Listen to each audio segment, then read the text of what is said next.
নিশিগঞ্জ কৃষ্ণর সঙ্গে কিন্তু এবার কেরলার গণেশ মন্দিরের আদলে পুজো প্যান্ডেল তৈরি হচ্ছে। নিশিগঞ্জ নেতাজি স্পোর্টিং ক্লাবের দুর্গাপূজা প্যান্ডেল, কোচবিহারের মদনমোহন বাড়ি। নিশিগঞ্জ ক্লাবের এবারের দুর্গাপূজা প্যান্ডেল। দর্শক, আমরা সারাদিনে বাড়ির বাইরে যতই ঘোরাঘুরি করি না কেন, দিন শেষে আমাদের কিন্তু বাড়িতেই ফিরতে হয়।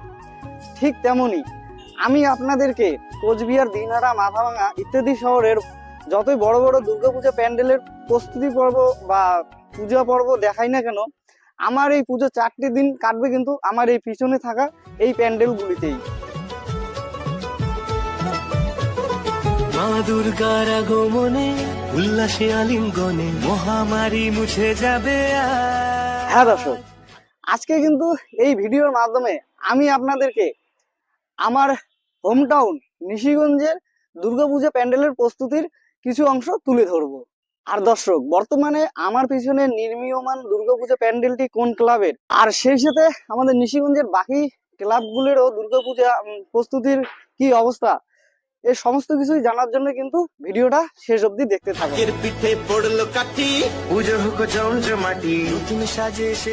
আর দর্শক, এই মুহূর্তে আমি আছি আমাদের নিশিগঞ্জ দীপ্তি সংঘের পুজো প্যান্ডেল। আর দর্শক, 2025 সালে এই দীপ্তি সংঘের এবারের কিন্তু নিবেদন কোচবিহারের মদনমোহন বাড়ি।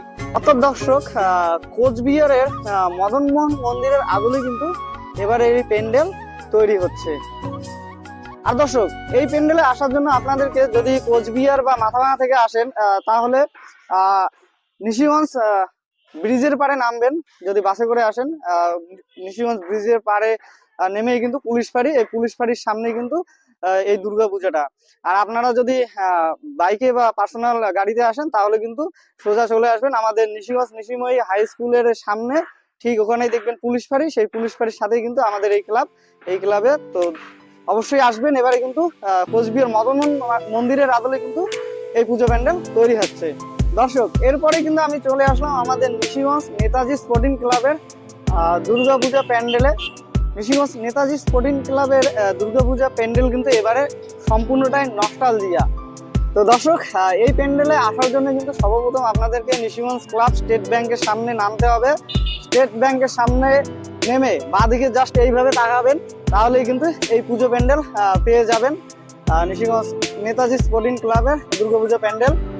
আর দর্শক, নিশিগঞ্জ ক্লাব স্টেট ব্যাংকের সামনে নামলে কিন্তু শুধুমাত্র এই পুজো প্যান্ডেল নয়, এর সাথে সাথে কিন্তু আরো 3 থেকে 4টে পুজো দেখতে পারবেন। সেগুলি কোন কোন পুজো দেখতে পারবেন সব বলবো, তার জন্য কিন্তু ভিডিওটা আপনাদেরকে কন্টিনিউ করতে হবে। আর দর্শক, একটু আগেই যে আপনাদেরকে বললাম নিশিগঞ্জ নেতাজি স্পোর্টিং ক্লাবের দুর্গাপূজা এবার নস্টালজিয়া, তার কিন্তু দুটো কারণ আছে। প্রথম কারণটা কিন্তু এবারে তাদের থিম চলো ফিরে দেখি শৈশব। তো তার মানে দর্শক, বুঝতেই পারছেন এবছর কিন্তু এই পুজো প্যান্ডেলে আমরা ছোটবেলায় যে সমস্ত খেলা খেলেছি, যে সমস্ত পড়া পড়েছি, সবকিছুই কিন্তু এবার এই প্যান্ডেলে তুলে ধরা হবে। আর দ্বিতীয় কারণটা দর্শক, আপনাদেরকে 10 সেকেন্ড টাইম দিলে আপনারা কি কেউ কমেন্ট করে বলতে পারবেন নস্টালজিয়া বলার দ্বিতীয় কারণটা? ভালো করে দেখুন এবার পুজো প্যান্ডেলটা।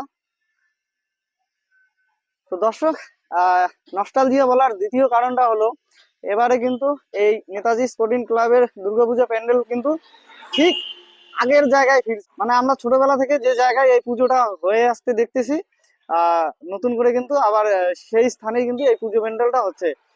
এবারে যদি আমি আপনাদেরকে এই প্যান্ডেলের ভিতরের কিছু অংশ দেখাই, বেশি কিছু দেখাবো না। তো দেখুন, এখানে কিন্তু আমাদের ফিরে দেখা শৈশবের কিছু পটচিত্র কিন্তু তৈরি করা হচ্ছে। টায়ার খেলা থেকে বেলুন উড়ানো, তীর ধনুক নিয়ে ঘুরে বেড়া, দেখুন সমস্ত কিছুই কিন্তু এখানে তুলে ধরা হবে। দর্শক, একটু আগেই আপনাদেরকে যে বললাম নিশিগঞ্জ ক্লাব স্টেট ব্যাংকের সামনে নামলেই কিন্তু আপনারা 3 থেকে 4টা পুজো দেখতে পারবেন। তো তাদের মধ্যে তো একটা আপনাদেরকে দেখালামই, নিশিগঞ্জ নেতাজি স্পোর্টিং ক্লাব। এইদিকে সামনে এগোলে কিন্তু, আর এই বাস স্ট্যান্ডের নামের সাথে যুক্ত আছে নিশিগঞ্জ ক্লাব। তো দর্শক, এই হচ্ছে নিশিগঞ্জ ক্লাবের এবারের দুর্গাপূজা প্যান্ডেল। গুজরাটের কাষ্ঠভঞ্জন হনুমান মন্দিরের আদলে কিন্তু এবারে এই প্যান্ডেল তৈরি হচ্ছে। এছাড়াও কিন্তু দর্শক, আর যে পুজোগুলি এখানে নামলে, এই বাস স্ট্যান্ডে নামলে আর যে পুজোগুলি দেখতে পারবেন, আর তাদের মধ্যে আমাদের নিশিগঞ্জের সব থেকে পুরনো পুজো।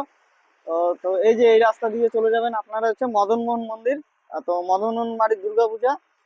তো আপনারা যদি এই নিশিগঞ্জ ক্লাব স্টেট ব্যাংকের সামনে না নেমে আর কষ্ট করে যদি আর একটু সামনে খেজুরতলায় নামেন, তাহলে কিন্তু আরো দুটো পুজো বোনাস হিসাবে পেয়ে যাবেন। সেটা হচ্ছে সুভাষ সদনের দুর্গাপূজা আর নিশিময়ী খেজুরতলা স্কুলের দুর্গাপূজা। তো সেগুলোরও কাজ কি কেমন চলছে না চলছে সেটাও কিন্তু দেখাবো। দর্শক, এবারে কিন্তু আমরা এই গুজরাটের কাষ্ঠভঞ্জন হনুমান মন্দিরের ভিতরের কিছু কাজ দেখব আমাদের এই নিশিগঞ্জ ক্লাবের দুর্গাপূজা প্যান্ডেলের। তো চলুন। ভিতরে কিন্তু আপাতত সাইড ওয়ালের কাজগুলো প্রায় কমপ্লিট, আর সাইড ওয়াল গুলো দেখতে পাচ্ছেন সবগুলোই কিন্তু বাঁশ দিয়ে কিন্তু রেডি করা হচ্ছে, আর বাঁশের কাজের উপর কিছু কিছু কিন্তু পেন্টিং করা হচ্ছে। তো দর্শক, এরপর সিলিং এর কাজ বাকি আছে এবং মন্দিরের চূড়ার কাজও বাকি আছে, সেগুলো আস্তে আস্তে তৈরি হবে। তো বেশি কিছু দেখাবো না। তো এই গুজরাটের হনুমান মন্দির দেখতে কিন্তু এবার এই পুজো প্যান্ডেলে অবশ্যই আসতে হবে। তো দর্শক, চলুন আমরা এবারে আমাদের নিশিগঞ্জের পরের কোনো দুর্গাপুজো প্যান্ডেলের দিকে এগোই। এই হচ্ছে নিশিগঞ্জ নেতাজি সুভাষ সদন। এখানেও কিন্তু দুর্গাপূজা প্যান্ডেলের কাজ নির্মীয়মান। তো আপনারা দেখতে পাচ্ছেন। এখন যাব হচ্ছে মদনন বাড়ি। তো আপনারা জানেন মদনন বাড়িতে তো স্থায়ী মন্দির আছে, সেখানে পুজো হয়। তো সেখানে তো পুজো প্যান্ডেল তৈরির কোনো প্রশ্নই নেই, তবে আলোকসজ্জার জন্য হালকা ফুলকা কিছু প্যান্ডেল হয়ে থাকে। দর্শক, এই হচ্ছে আমাদের মদনন মন্দির। আপাতত এখানে কিন্তু হরিনাম সংকীর্তন চলছে। তো দর্শক, এই হচ্ছে আপনাদের কালী মন্দির ও দুর্গা মন্দির। তো এখানেও কিন্তু আগে প্যান্ডেল করে পূজা করা হতো, আজ থেকে 10-15 বছর আগে। তবে এখানে তারপর এখানে স্থায়ী মন্দির হওয়ার পর এখন কিন্তু সেটা নেই। এখন কিন্তু এই যে দুর্গা মন্দির, এই দুর্গা মন্দিরে কিন্তু পুজো হয়ে থাকে। আর দর্শক, এই পূজার একটা বিশেষ উল্লেখযোগ্য কিন্তু এই মদনন মন্দিরের মাঠেই কিন্তু প্রত্যেকবার কিন্তু এখানে দশমীর মেলা আয়োজন করা হয়। তো আশা করি এবারেও সেই দশমীর মেলা থাকবে। নিশিগঞ্জের দশমী মেলা কিন্তু এই মাঠেই আয়োজন করা হয়। এই হচ্ছে আমাদের নিশিগঞ্জ মৈত্রী সংঘের পূজা প্যান্ডেল। তো এখানেও কিন্তু প্যান্ডেল তৈরির কাজ নির্মীয়মান। আর এই প্যান্ডেলে আসার জন্য দর্শক আপনাদেরকে কিন্তু নিশিগঞ্জ নেতাজি স্পোর্টিং ক্লাব থেকে বাজারের দিকে এগোনোর সময় ডান দিকে যে এই ঢালাই রাস্তাটা নেমে এসেছে, এই ঢালাই রাস্তাটা দিয়ে কিন্তু 2 মিনিট কিন্তু হেঁটে আসলে কিন্তু এই পুজো প্যান্ডেল পেয়ে যাবেন। তো দর্শক, সেই সাথে আজকের ভিডিওটা এখানে শেষ করছি। তো আপনাদের সাথে আরও দেখা হবে আরও কোনো পুজো প্যান্ডেলের প্রস্তুতি পর্ব নিয়ে। তো ততক্ষণের জন্য ধন্যবাদ। ভালো থাকবেন, সুস্থ থাকবেন।